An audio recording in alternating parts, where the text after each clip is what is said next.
काय झालं, मागच्या रविवारी आपण पाहिलं ना, या लागी सुमन आणि शुद्धमती जो आनंदक अनन्य गती तया प्रति गौप्य चाळविजे सुखे, होय ना. त्या 4 गोष्टी अवश्य अशा पाहिल्या. त्यातली पहिली जी आहे, मला आनंद काय झाला, ऐकणारा एक तरी असा निघालाय की बुवा त्यांनी विचार केला त्यावर. तुम्ही विचार करीत नाही असं नाही हा, परंतु त्याला प्रश्न विचारावा असं वाटला. तो काय म्हणाला, तुम्ही हे जे सुमन सांगितलं, हे सुमन म्हणजे म्हणले आजचं मन नव्हे.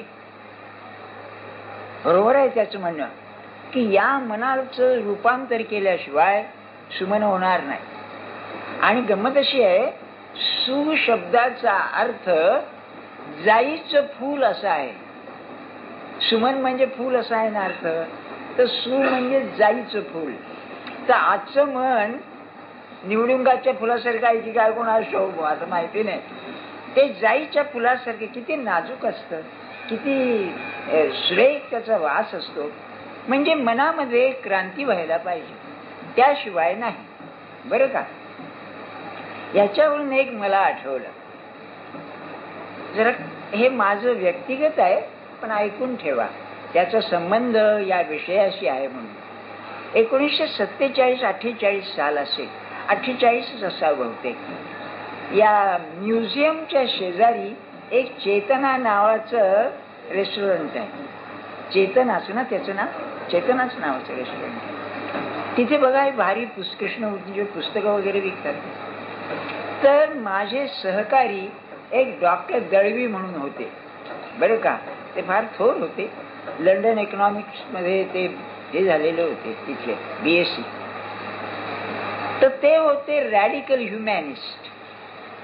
म्हणजे लक्ष्मण शास्त्री जोशी, हे SM जोशी, हे त्यावेळचे MN रॉयचे अनुयायी सगळे. MN रॉय हे रशियन क्रांतिकारक, आणि तिथून मग इथे आले ते, आणि त्यांना मग ते सरकारने झालं होतं सोडून, नेहरूने त्यांना पेन्शन दिलं 700 रुपये वगैरे वगैरे.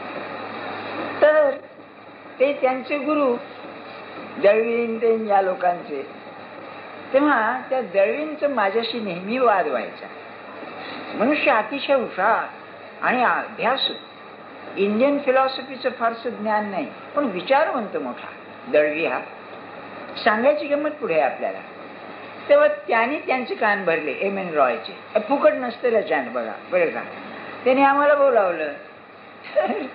म्हटलं बुवा आता त्याने बोलावलं, एवढा मोठा मनुष्य आहे, जावं. ते डेहराडूनला राहत. 3 वेळा त्यांची गाठ पडली. त्यांचा हेतू काय असेल, मनुष्य पाहण्यासारखा तो MN रॉय, उंचा पुरा 6 फूट तरी असेल बघा, आणि पर्सनॅलिटी, बोलणं अगदी सावकाश. बंगाली होते ते, आणि ते उच्चार चमत्कारिक, परंतु विद्वान खरा आणि विचार सरळ अगदी. बरं का, सामान्य नव्हे यात शंका नाही. तो स्टॅलिनचं सहकारी हो. हो, त्यांनी एक गोष्ट सांगतोय, या गोष्टी मी कधी काढीत नाही, काय केलं वाहून गेलं सगळं ह्याच्यात. तेव्हा त्यांनी असं सांगितलं की जेव्हा रशियन रेव्होल्युशन झालं 1918 साली, आणि त्याचा समारंभ चालला होता, तेव्हा हे स्टॅलिनचे सहकारी तिथे होते, हे MN रॉय. ते म्हणाले सगळे वोडगा पित होते, दारू पित होते. वोडगा कशाला आहे का, दारू पित होते. हे 2घच जण पित नव्हते, बाकी सगळे झिंगलेले मोठे मोठे लोक, त्यांचे पुढारी, हे मात्र झिंगलेले नाहीत. तेव्हा स्टॅलिनने यांना विचारलं, अरे तू कसं दारू पित नाहीस? मी इंडियन आहे म्हणाले, आम्हाला हे लहानपणापासून सवय नाही म्हणाले. बरं का, हा धर्माचा संस्कार. बरं का, बघा काय हाय मधली गोष्ट, याला काही महत्व नाही. तेव्हा त्यांचा प्रयत्न काय, मला त्या गटात ओढायचा. लक्ष्मण शास्त्री जोशी वगैरे त्यांचे अनुयायी. बरं, तेव्हा आता हे नसतं उपद्व्या. मी दळवीना म्हटलं, अहो कशाला या भानगडीत, मला त्यात इंटरेस्ट नाही काही. मी फिलॉसॉफी शिकवित असलो, काय व्हायचं, ते त्यांची बाजू जे मांडायची रॅडिकल ह्युमॅनिस्टी, त्याचा पाया ग्रीक फिलॉसॉफीमध्ये होता. हे अगदी अनाहूत आहे बरं काय, 5 मिनिटात मी आटपतोय. त्याच्यामध्ये प्रोटॅगोरास नावाचा एक तत्वज्ञानी होऊन गेला ग्रीसमध्ये. त्याचं म्हणणं काय, man is the measure of all things, असं इंग्रजी भाषांतर आहे. मूळचं मला कसं येणार ग्रीक.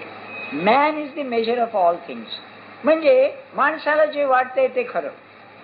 त्याच्यावर प्लेटोने अशी टीका केलेली आहे की मग तुमच्या मताप्रमाणे नीती ठरेल, प्रत्येकाची नीती त्याच्याप्रमाणे, नाही का. मग दुष्ट माणसाची नीती त्याच्याप्रमाणे, नाही का आलं. Man is the measure of all things. यांचं म्हणणं काय या रॅडिकल ह्युमॅनिस्टचं, की तुम्ही हे जे वाक्य आहे याचा विकृत अर्थ करता. जर माणूस सज्जन असेल तर मग त्याला जे वाटेल तेच खरं असलं पाहिजे संबंध समाजाला. पण हे ठरवायचं कुणी हा प्रश्न आहे. त्या म्हणतोय बरोबर आहे, याला ठरवायचं कुणी, असं ते सगळं काथ्याकून चालायचं बरं. म्हणून आम्हाला तिथे त्यांनी नाकात वेसण घालून नेलं गेलं.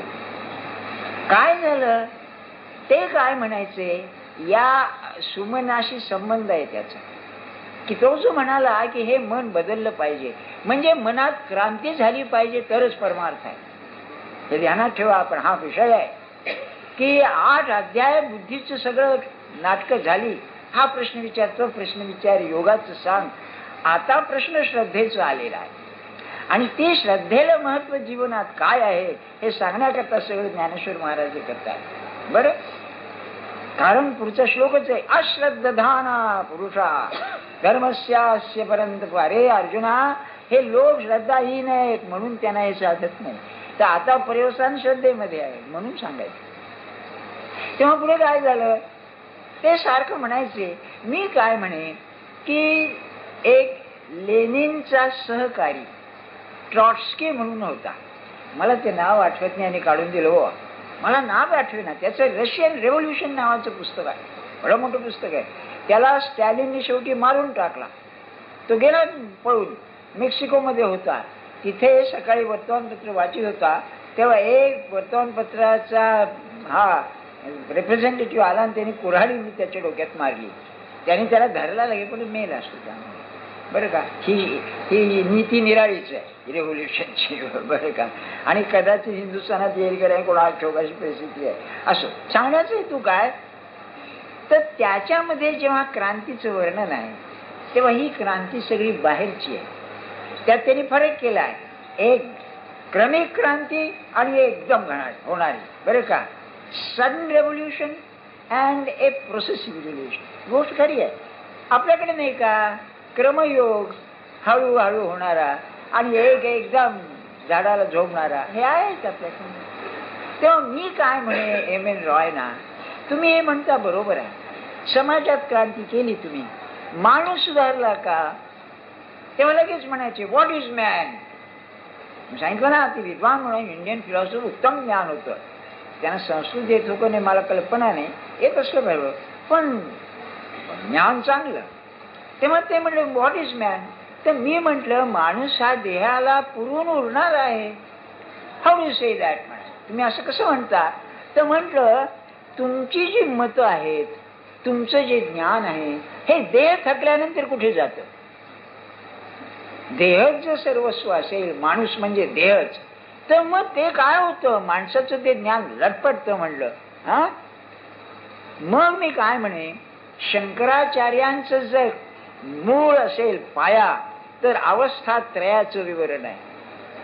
हा जो मी आहे, देहाला मी म्हणणारा, हा खरा मी नाही आहे, की जागेपणी आहे नाहीसा होतो, स्वप्नामध्ये आहे असून नसल्यासारखा आहे, गाढ झोपेत ते नाहीसाच होतो, तरी जागा झाल्यावर म्हणतो मला गाढ झोप लागली होती.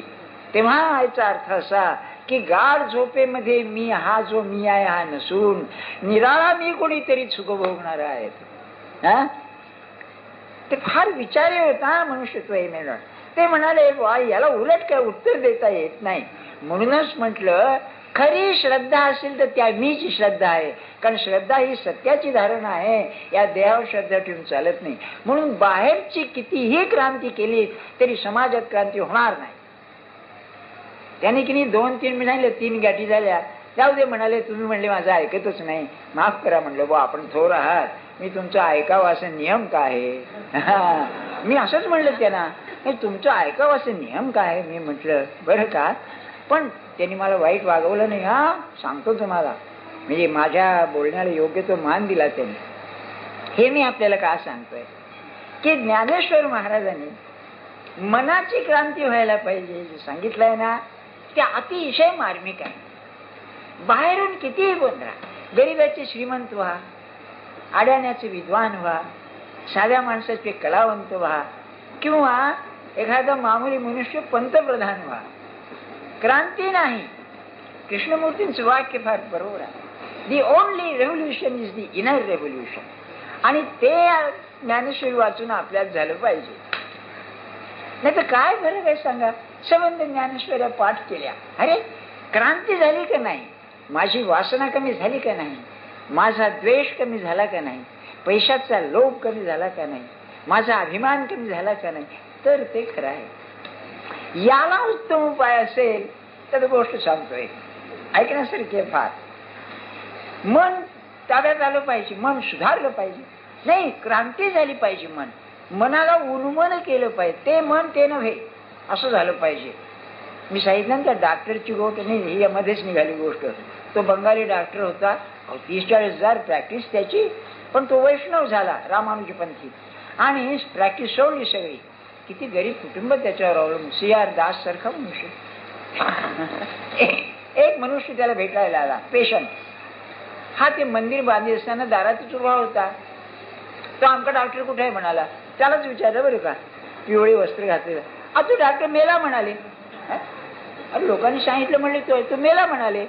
तेव्हा त्यांनी सांगितलं की आता हा डॉक्टर तो नव्हे, हे परिवार बाहेरचं नव्हे, आतून व्हायला पाहिजे. म्हणून सद्गुरू शिष्याला नवीन नाव देतात.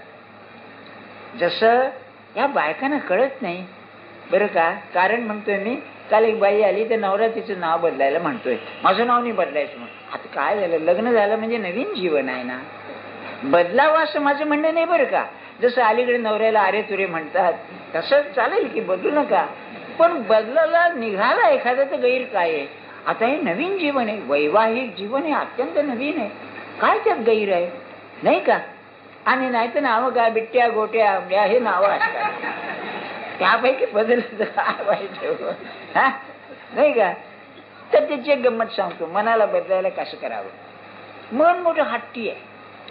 अमेरिकेमध्ये एक एमर्सन नावाचा अतिशय मोठा विचारवंत निघाला. तत्वज्ञानी तर खराच, पण तो फिलॉसॉफर नव्हे, पण मोठा विचारवंत एमर्सन. त्याच्या घरी की नाही, आता तर जवळजवळ 100-150 वर्षाचा मागचा आहे. त्याच्या घरी एक गाय होती सुंदर, आणि वासरू तिचं. ती गाय रानात गेली. काय झालं कोणास ठाऊक, याला त्या वासराला पाणी प्यायला न्यायचं होतं एमर्सनला. हा एवढा विचारवंत, त्या वासराला काही कल्पना एवढा मोठा विचारवंत आहे म्हणून त्याने त्याला मानगुटीला धरला आणि ढकलायला लागला. आता ते आडायला लागलं, ते जाता जाईना. मग त्याने आपल्या मुलाला बोलावलं, किंवा आपली शक्ती कमी पडते म्हणून मुलाला बोलावलं.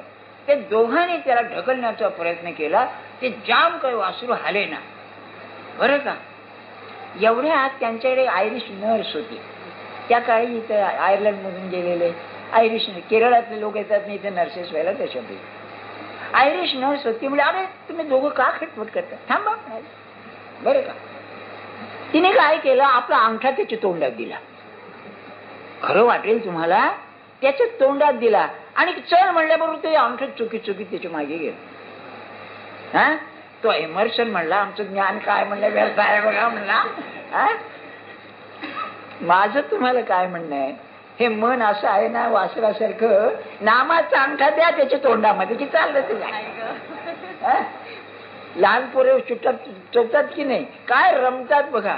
अहो एक लग्न झालेली मुलगी मला माहिती आहे की ती की नाही सासरी गेली, मध्ये तिकडे तिकडे कुणी नाही पाहून कोपऱ्यात जायची, आमच्या चोखाची पुन्हा बाहेर. फ्रॉइडनी याला फार महत्व दिलं. डॉक्टर फ्रॉइडने आपल्या मानसशास्त्रात या सवयीला अतिशय महत्व दिलंय. तो असं म्हणतो, भक्त जसा तिच्या प्रेमात रंगतो तसं या चमकत. आता तुम्ही करून बघा, पाहिजे म्हातारपणी एखाद्या सांगण्याचा हेतू काय, आपल्याला ही क्रांती व्हायला पाहिजे. मुद्दा तिथे बर. गीतेचं म्हणणं काय आहे 9व्या अध्यायामध्ये, की ही क्रांती श्रद्धा निर्माण झाली तरच होत. श्रद्धा, आता ही श्रद्धा शेवटची गोष्ट आहे. क्रांती करणारी म्हणजे शेवटची. आणि हाच दोष आहे बघा, बाकीच्या सगळ्या क्रांत्यामध्ये आणि याच्यामध्ये अध्यात्माच्या क्रांतीत हा फरक आहे. अध्यात्मामध्ये महाराज उदाहरण छान द्यायचे. डॉक्टरीची औषधं म्हणले अलीकडची वरवरून रोग बरा करतात, आयुर्वेदाचं औषध रोग मुळापासून बरा करतात. तसं अध्यात्म हे माणसाला मुळापासून बदलतं. बाकीचे मार्ग जे आहे बदलण्याचे ते वरवरचे आहे. तुम्ही पाहता एज्युकेशन म्हणजे शिक्षण, बरं का, शिक्षणाला सर्व विचारवंतांनी महत्व दिलं. कृष्णमूर्तींनी तर शाळा काढल्या त्याकरता, बरं का, आणि फक्त श्रीमंत लोकांना जाईल की त्याची व्यवस्था आहे सगळी, बरं का. सांगण्याचं काय हेतू, वरवर फरक होईल, आतमध्ये फरक व्हायला पाहिजे, नाही का. नाही तर कसं होतं, पूर्वी काय असे, आता इथे जमता ऊन आहे फार, तर तुम्ही हॅट घालून जसं बाहेर जाता उन्हा करता, तसं विद्वत्ता ही पोटापुरतं उपयोगी पडते, आज झिरपत नाही. आणि आज झिरपत नाही ते माझ्या उपयोगाचं नाही, म्हणून गुरुला देणारा सामर्थ्य अगदी आवडच आहे. काय अर्थ आहे बरं, ही पुस्तकी विद्या काय करायची, असं आहे. सांगण्याचं हेतू काय, तर मग हे श्रद्धेचं काय महत्व आहे आपल्याला सांगतो. हे विश्व जे आहे हा पिंड आहे. हा मी संस्कृत शब्द वापरतो, याला इंग्लिशमध्ये ऑर्गॅनिझम असं म्हणतात. ऑर्गॅनिझमचा अर्थ असा आहे, एक तुम्ही किडा घ्या, लहानसा किडा, त्याचे शरीराचे सर्व अवयव एकमेकाला बरोबर जोडलेले असतात. तुम्हाला एक गोष्ट माहिती आहे ना, पोटाची तक्रार, हात म्हणला मी वेगळा होतो, पाय म्हणला मी वेगळा होतो, तर ते पोट म्हणाला अहो सगळं माझ्याशी संबंध आहे तुमचं, असं काय काय काहीतरी गोष्ट आहे, कीर्तनात ऐकतं. म्हणजे ते संबंध, हे शरीर हे ऑर्गॅनिझम आहे. मी सांगितलं ना त्याला मराठी अर्थ ते सेंद्रिय बिंद्रिय असं म्हणते नाही, हा पिंड आहे. प्रत्येक गोष्ट, अहो साधी गोष्ट बघा, तुम्ही निजलेला आहात आणि तुमच्या पायावर एक मुंगी चढली, तुम्हाला कळते ना, तिथला निरोप मेंदूला पोचतो ना, कारण ते संबंध एक आहे ना. म्हणून प्रकृती जेव्हा सुधारते त्यावेळेला सर्वांगाने सुधारते. तसं भगवंताच्या मार्गाला लागलेल्याचं जीवन सर्वांगाने सुधारतं. त्याला नीतिमान हो म्हणून सांगावं लागत नाही, त्याला कडू बोलू नको सांगावं लागत नाही, वाणी आवर असं सांगावं लागत नाही, हे आपोआपच घडत जात. कारण ऑर्गॅनिझम. सायन्सचं म्हणणं असं की हे जे ब्रह्मांड आहे त्याने सांगून ठेवलं वेदांताने, यथा पिंडे तथा ब्रह्मांडे, बरं का. इंग्लिशमध्ये फार छान आहे याचं. मायक्रोकॉझम म्हणजे पिंड आणि मॅक्रोकॉझम म्हणजे ब्रह्मांड. हे इकॉनॉमिक्स मध्ये आहे ना, मायक्रो इकॉनॉमिक्स आणि मॅक्रो इकॉनॉमिक्स. मॅक्रो म्हणजे संबंध विश्वाला लागणार. What is true of the microcosm is true of the macrocosm. जे पिंडात आहे तेच ब्रह्मांडात आहे. पिंडात आत्मा तर ब्रह्मांडात परमात्मा. पिंडात मन तर याच्यात विश्वमन. पिंडामध्ये पंचमहाभूत संबंध त्याच्यात विश्वमहाभूत. आपला तो विषय नाही आज. तेव्हा जेव्हा आपण विश्वाचा विचार करतो, पिंडाचा विचार करतो, त्याच्यामध्ये मूळ काय आहे. आता तर ॲटॉमिक हे निघालेलं आहे, एनर्जीचं सगळं वर्णन तुम्ही पाहता ना, ते एकमेकाला असे आवरून आहे. त्याला चुंबक शक्ती म्हणतात, मॅग्नेटिक एनर्जी, बरं का. खेच आहे एकमेकाची एकमेकाला. अगदी अणूमध्ये सुद्धा प्रोटॉन्स, इलेक्ट्रॉन्स, न्यूट्रॉन्स हे जे त्याचे विभाग आहेत एकमेकाला आवरून असतात. वस्तूमध्ये आकर्षण आहे. आपल्याला येतं माहिती, ग्रॅव्हिटेशन, गुरुत्वाकर्षण संबंध विश्व खेचलं जात आहे. म्हणजे दृश्य सृष्टीमध्ये जडाचा जो भाग आहे त्यामध्ये आकर्षण आहेच, एकमेकाशी संबंध आहे. जीवनाचं बघा, जीवनामध्ये ज्याला आपण सेक्स म्हणतो, यौन असं त्याला हिंदीमध्ये म्हणतात, म्हणजे कामवासना. कामवासना आपल्याला वाईट दिसतं, ते स्त्री पुरुषाचा भोग. तसं नाही, कामवासनेला या जीवनामध्ये विलक्षण महत्व आहे. मला एक तुलसीदासांचा दोहा आठवतो, नारियों को निंदो नहीं, नारियों को निंदो नहीं, नारी नर की खान, जिस खान में पैदा हुए भीष्म राम हनुमान. अरे कशाला नाव ठेवतात. म्हणून सत्पुरुषांनी कधीही स्त्रियांना नावं ठेवली नाही, कामवासनेला नावं ठेवली. की ती अनिवार्य झाली म्हणजे माणसाचं काय नुकसान होतं हे अलीकडे पाहायलाच मिळतं आपल्याला. शक्ती आहे ना ती. आणि फ्रॉइड सुद्धा जेव्हा ती कामवासना शब्द वापरतो त्यावेळेला ती आपली शक्ती या दृष्टीने वापरतो. त्यात सुद्धा काय आहे? आकर्षण आहे. आकर्षण. कारण एकमेक पहिल्यांदा जीवाला युनिसेक्शुअल एकच असतो, फुटून 2 होतात, 2चे 4 होतात. पुढे नर आणि मादी, नवरा आणि बाई नाही, नर आणि मादी, त्यामध्ये मग पुन्हा नवीन जन्म येतो. नवीन जन्म. बर, आता मागच्या रविवारचं थोडं सांगितलं. स्थूलामध्ये आकर्षण आहे, प्राण्यांच्या मध्ये आकर्षण आहे. माणूस आल्यानंतर मनाचा प्रश्न आला, तेव्हा मनाचं सुद्धा आकर्षण प्रेम रूपानं आहे. प्रेमाचं लक्षण काय? सारखं मन तिकडे धावलं पाहिजे, सारखं धावलं पाहिजे. हे तुम्हाला नेहमीच माहितीच आहे की एखादं मूल जर वांड असेल तर आई काम करीत असताना लक्ष तिकडे असतं. किंवा याच्यापेक्षा तुमच्या आमच्या अनुभवाचं असं की लग्नाच्या आधी निजल्यानंतर घोरत पडणारी मुलगी नाही, समजा गडगडाट सुरू झाला, हिची झोप मोडायची नाही, आणि मूल झाल्यानंतर त्या मुलाने का कोणी केलं की लगेच जागी होते. कसं प्रेमाचं आकर्षण इतकं खोलते असते. आता दृश्यामध्ये स्थूलाचं आकर्षण आहे म्हणून विश्व एकच आहे.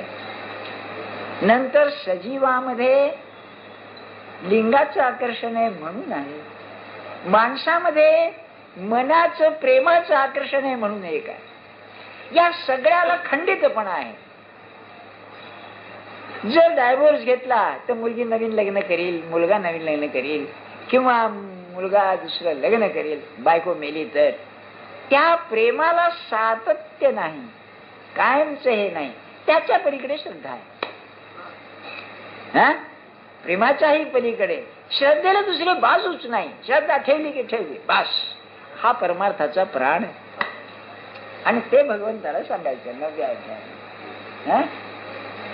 तुम्हाला थोडे मी नवीन पद्धतीने सांगतोय, पण असं आहे, तुम्ही काही करू नका.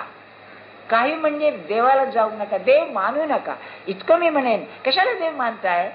पण अशी जीवनावर श्रद्धा ठेवा की मी जिवंत आहे, जितकी खात्री आहे तितकं ते आहे. नाही का? मला एक आठवतं, गंगा लहरी म्हणून एक जगन्नाथ पंडिताचं हे आहे, फार गोड आहे. तेव्हा त्याने एका मुसलमान स्त्रीशी लग्न केलं. आता 300 वर्षाचा मागचा काळ, तेवढा भ्रष्टाचार, आणि हा लेखाचा तेलंगी ब्राह्मण विद्वान असा. काव्य फार सुंदर आहे बरं त्याचं. तेव्हा त्यांना पश्चाताप झाला त्याचा. तेव्हा ते गंगेच्या किनाऱ्यावर आले. आणि गंगेचा धर्म काय आहे? अपवित्राला पवित्र करणे. गंगा पापम शशी तापम. चंद्र उष्णता कमी करेल, पण गंगा पापम.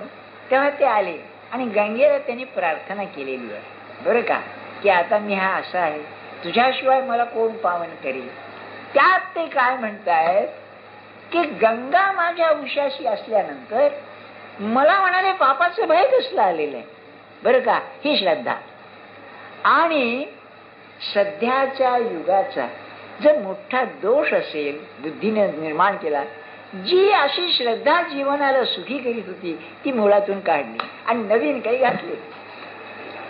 तुम्ही श्रीमंत व्हाल, विद्वान व्हाल, कर्तृत्व व्हाल, कलावंत व्हाल, सुखी होणार नाही.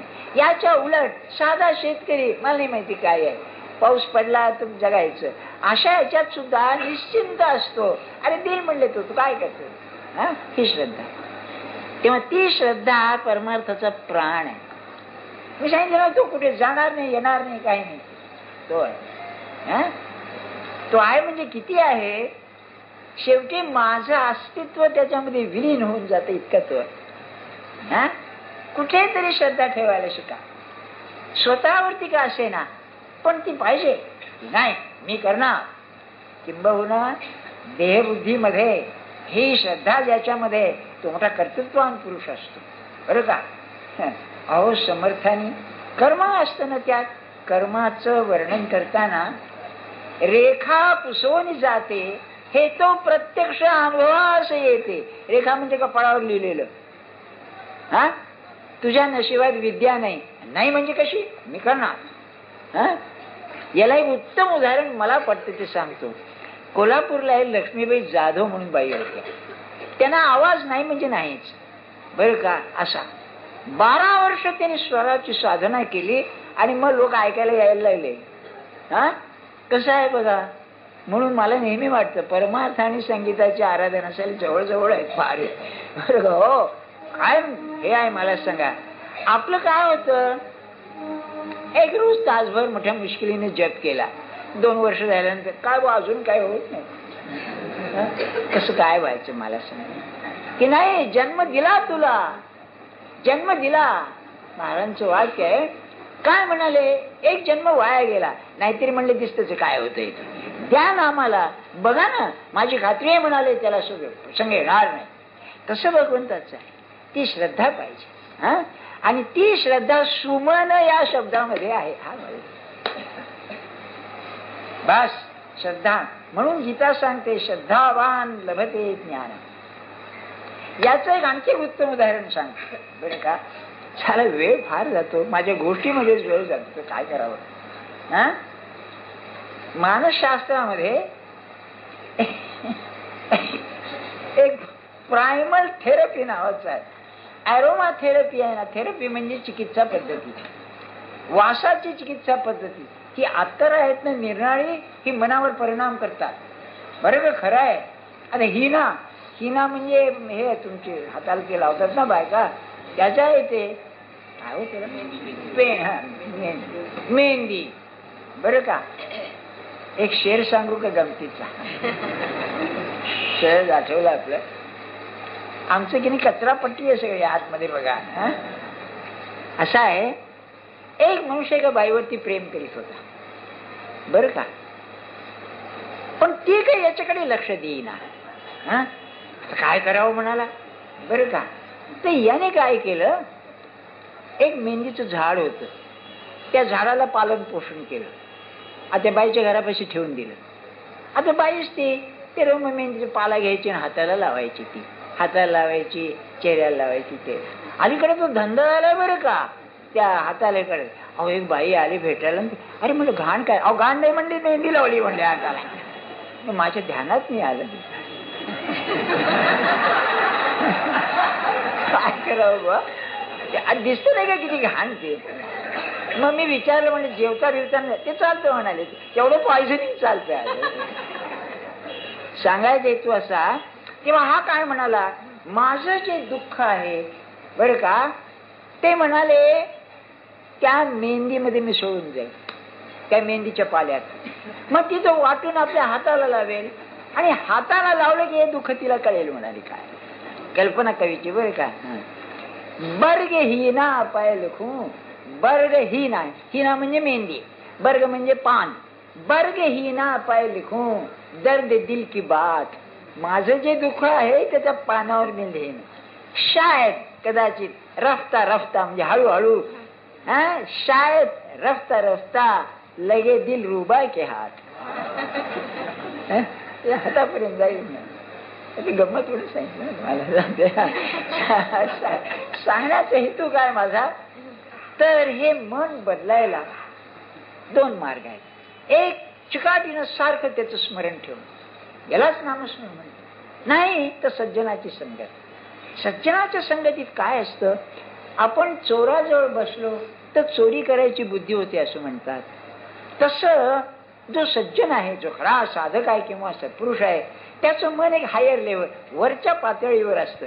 तुम्ही सहवास केला की ते हळूहळू येतच तुमच्या याच्यात. जसे एक कॉफीचं भांडं असतं, त्याचं मला काय लक्षात राहिलंय, मेनन होते ना, मेनन बरं का, डिफेन्स मिनिस्टर. आणि पुण्याला जे शस्त्र तयार करायचा कारखाना आहे, चायनाची लढाई चालली असताना तिथे कॉफीची भांडी तयार करीत होते. असे आपले हे डिफेन्स मिनिस्टर बरं का, संरक्षण मंत्री.